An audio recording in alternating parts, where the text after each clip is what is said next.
welcome back. I've got a kitty wanting to play with my foot. So anyway, thanks for tuning in. Just want to chat a little bit more today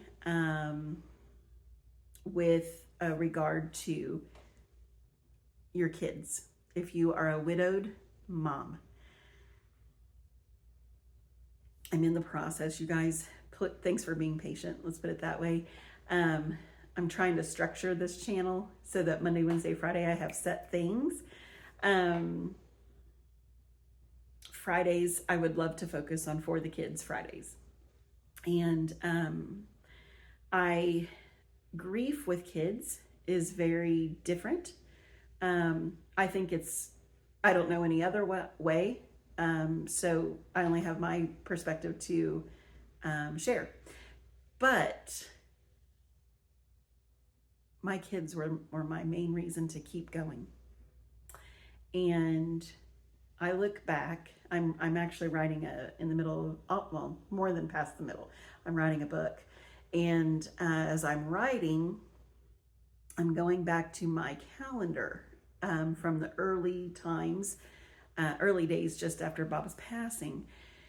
And Olivia was a junior when he died, and Sophie a freshman. Yeah, so anyway, they had quite a while to go still, right? In school, Olivia had her senior year. She had half of her junior year and then her senior year. And Sophie, her, likewise finishing her freshman year and getting through 3 years of high school. And so, as I look back in my calendar, I just really noticed that we just kept going. We kept doing our rooted routines.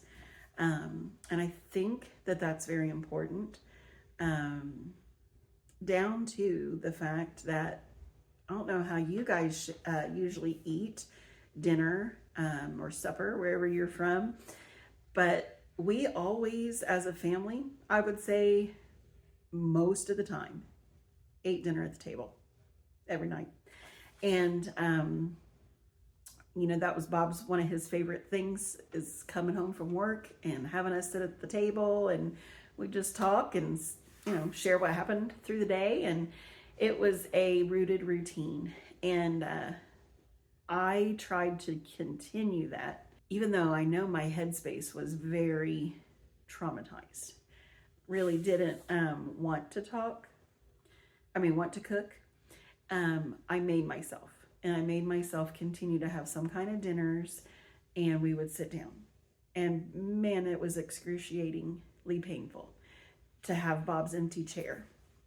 And Bob was so loud and so fun. And so he'd usually come home and tell us all about some drama that had happened at work or, the latest whatever.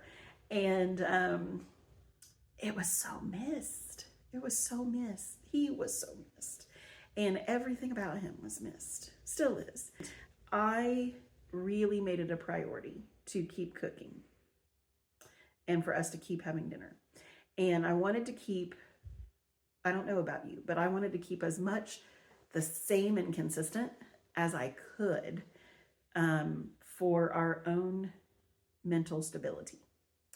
And that was one of the things that I noticed. I would still, because as I go back to look at my calendars, I had written down what we were eating, because I usually meal planned and that kind of a thing. So, where are you with that? Are you keeping your family dinner routine if you had that? We're 4 years into this thing now, and we still have dinner together. Of course, Livia's at school, and so she's not with us every night, but Sophie and I generally have dinner together. And when Liv's home, she joins us. And so it's really that was important to our family, and something that we've done always.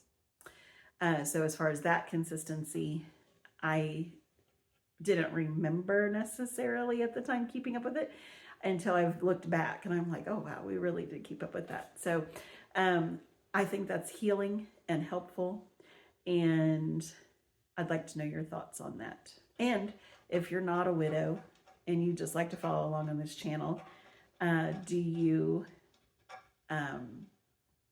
what are your routines? Do you eat dinner together as a family? It's just like one small snippet, more to share another time.